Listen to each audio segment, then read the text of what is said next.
ഇന്നത്തെ സ്വീറ്റ് എന്ന് പറയുന്നത് ഈ വീഡിയോയിൽ കാണുന്ന പോലെ തന്നെയാണ് അട. സാധാരണ അടയല്ല, ഇത് ചെറുപയർ അടയാണ്. അപ്പോൾ ഒന്ന് നോക്കാം. ചെറുപയർ ഞാൻ വെള്ളത്തിലിട്ട് വെച്ചിട്ടുണ്ടായിരുന്നു, രാവിലെ തന്നെ വെള്ളത്തിലിട്ട് വെച്ചിട്ടുണ്ടായിരുന്നു. അപ്പോൾ അത് പുതിർന്ന് വന്നിട്ടുണ്ട്.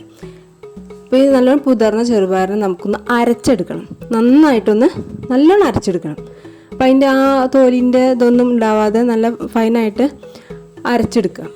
അതല്ലെങ്കിൽ അതിങ്ങനെ അവിടെ ആ തോലിങ്ങനെ ഇതായിട്ട് നിൽക്കുമല്ലോ. അപ്പോൾ അതില്ലാണ്ടിരിക്കാൻ നല്ലോണം അരച്ചെടുക്കുക. ഇനി ഇതിലേക്ക് നമ്മൾ ഒരു സാധനം ചേർക്കുന്നുണ്ട്. അത് ഗോതമ്പ് പൊടിയാണ്, വേറൊന്നുമല്ല, ഗോതമ്പ് പൊടി. അപ്പോൾ അതിന് ആ പാകത്തിനനുസരിച്ച്, അളവൊന്നും പറയണില്ല, പാകത്തിനനുസരിച്ചിട്ട് ചേർക്കുക. ഇതൊന്ന് ഇളകി അതിൻ്റെ കൂടെ ഒന്ന് യോജിച്ച് വരണം, അത്രേ ഉള്ളൂ. അത് ചെറുപയറിനൊരു പിടുത്തം കിട്ടാൻ മതി, അല്ലെങ്കിൽ പൊട്ടി പോവില്ലേ. അപ്പോൾ അതില്ലാതിരിക്കാൻ വേണ്ടിയിട്ട് ഒരു മുറുക്കം കിട്ടാൻ വേണ്ടിയിട്ട് ഗോതമ്പ് പൊടി അതിലേക്ക് ചേർത്തു. ഇനി ഇതിലേക്ക് ഞാൻ ശർക്കര ഉരുക്കാൻ വെച്ചിട്ടുണ്ട്. അപ്പോൾ അതിലത്തെ ആ ശർക്കരപ്പാനി ഇതിൽ കുറച്ച് ഒഴിക്കുന്നുണ്ട്. അതായത് പച്ച ചെറുപയറിൻ്റെ ഒരു കുത്തുണ്ടാവും. അപ്പോൾ അതൊന്ന് കുറച്ച് കുറയാൻ വേണ്ടിയിട്ട് ഞാൻ അതിലേക്ക് ഇത്തിരി ശർക്കരപ്പാനി ഒഴിക്കണം. പിന്നെ ഒരു നുള്ളു ഉപ്പ് ഇടുന്നുണ്ട്. ആ ഗോതമ്പാണെങ്കിലും നമുക്ക് തന്നെ വെറുങ്ങനെ നമ്മൾ ടേസ്റ്റിനൊരു ഇതുണ്ടാവില്ലല്ലോ. അപ്പോൾ ഒരു ഇത്തിരി ഉപ്പും ഈ ശർക്കരപ്പാനിയും ഒഴിക്കുന്നുണ്ട്. ശർക്കരപ്പാനി കുറേ ഒഴിക്കൊന്നും വേണ്ട, അതൊന്ന് പരത്താനുള്ള പാകത്തിൻ്റെ ഇതിനനുസരിച്ചിട്ട് ഒഴിച്ചാൽ മതി. നമ്മൾ ഇലയിൽ പരത്തുമ്പോൾ അതിനൊരു പാകം വരുമല്ലോ, ആ പാകത്തിന് ആക്കിയാൽ മതി കേട്ടോ. അതിൽ കൂടുതലൊന്നും ഒഴിക്കണ്ട, ഒഴിച്ചാൽ ബുദ്ധിമുട്ടാവും. അപ്പോൾ ഇത് നല്ലോണം പാനി ഒഴിച്ചിട്ട് നല്ല മിക്സ് ചെയ്തിട്ടുണ്ട്. ഏലക്കായ കിട്ടുന്നുണ്ടായിരുന്നു ശർക്കരയുടെ ഇതിൽ, അപ്പോൾ ആ ഒരു ടേസ്റ്റും കൂടി ഉണ്ടാവും ഇതിൽ. അപ്പോൾ ഇനി ബാക്കിയുള്ള ശർക്കര നല്ലോണം അങ്ങോട്ട് ഉരുകി പാവാവട്ടെ. അപ്പോൾ നല്ലോണം ഉരുകി പാവായതിന് ശേഷം ഇതിങ്ങനെ അരിച്ച് വെച്ചിട്ടുണ്ട്.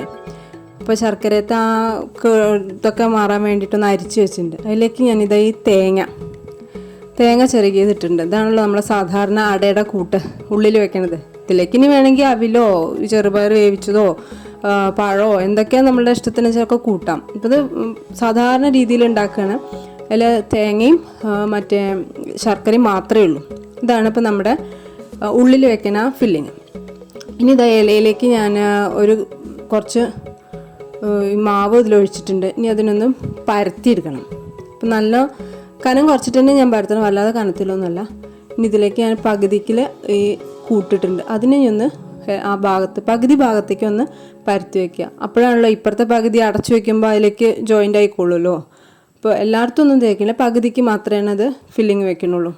പിന്നെ ഫില്ലിങ് വെച്ച് പരത്തി വെച്ചിട്ടുണ്ട്. ഇനി ഇതിനെ നമ്മൾക്ക് മടക്കിയെടുക്കാം. പകുതിക്ക് അങ്ങോട്ട് മടക്കുക, അത് അപ്പുറമൊക്കെ അതിലേക്ക് ഈ ഫില്ലിങ്ങിൻ്റെ ഇത് കിട്ടുമല്ലോ. സാധാരണ നട അങ്ങനെ തന്നെയാണല്ലോ നമ്മൾ ഉണ്ടാക്കുക. അപ്പോൾ അതേപോലെ ഉണ്ടാക്കുക. ഇനി എല്ലാം ഒന്ന് മടക്കിയിട്ട് വരാം കേട്ടോ. ഇപ്പോൾ ഇതാ ഒന്നാമത്തെ മടക്കിൻ്റെത് ഞാൻ അടുത്തത് ഇങ്ങനെയാണ് ഞാൻ മടക്കിയത്. പകുതി മടക്കി ഇപ്പുറത്തേക്കും മടക്കി. അപ്പോൾ ഇതാ ഇങ്ങനെ കിട്ടുമല്ലോ. ഇനി എല്ലാം മടക്കി വന്നിട്ടുണ്ട്. ഇനി ഇതിനെ നമുക്ക് ഒന്ന് വേവിച്ചെടുക്കണം. അപ്പോൾ ഈ ഇഡ്ഡലി കുക്കറാണ് എടുത്തിട്ടുണ്ട്. ഇഡ്ഡലി പാത്രം, കുക്കറല്ല പാത്രം. അതിൽ വെള്ളം ഒഴിച്ച് വെച്ചിട്ടുണ്ട്. ഈ തട്ട് വെച്ചിട്ടുണ്ട്. അതിലേക്ക് ഈ മടക്കിയ ഇല വെച്ചിട്ടുണ്ട്. ഇത് കണ്ടില്ലേ, ആവി കയറി നല്ല വെന്ത് വന്നിട്ടുണ്ട്. ഈ അട നല്ല സ്വാദുള്ള ഒരു അടയാണ് കേട്ടോ. ഹെൽത്തിയാണ്. ചെറുപയറാണ്, ഗോതമ്പ് പൊടിയാണ്, പിന്നെ ശർക്കരയും നാളികേരം, വേറെ ഒന്നും നമ്മളതിലിട്ടിട്ടില്ല. ചെറുപയറൊക്കെ നല്ലതാണല്ലോ ചെല്ലണത്. ഈ ചെറുപയറിൻ്റെ കറി അല്ലെങ്കിൽ വേറെ എന്തെങ്കിലുമൊക്കെ വെച്ചാൽ പിള്ളേർക്കൊക്കെ ചിലർക്കൊന്നും ഇഷ്ടമല്ല, മോനൊന്നും ഇഷ്ടമല്ല ഇവിടെ. അപ്പോൾ ഞാനിതിങ്ങനെ ഇപ്പോൾ അവൻ കഴിച്ചു. വേണ്ട ചെറുപയറാ വേണ്ടാന്നൊക്കെ പറഞ്ഞു, പക്ഷെ ടേസ്റ്റ് ഉണ്ട് പറഞ്ഞു ലാസ്റ്റ്. അപ്പോൾ അവൻ കഴിച്ചു. അപ്പോൾ ഇത് കുട്ടികൾക്കൊക്കെ ഇഷ്ടമാവും, കുട്ടികൾക്കും വലിയവർക്കും ഒക്കെ ഇഷ്ടമാണ്. നല്ല സാധനമാണ് ചെറുപയർ പറയുമ്പോൾ. ഹെൽത്തി ആയിട്ടുള്ള ഒരു സാധനമാണല്ലോ, നമുക്ക് ആവശ്യമുള്ള സാധനം തന്നെയാണല്ലോ. അപ്പോൾ ഒന്ന് ഉണ്ടാക്കി നോക്കൂ കേട്ടോ. Thank you.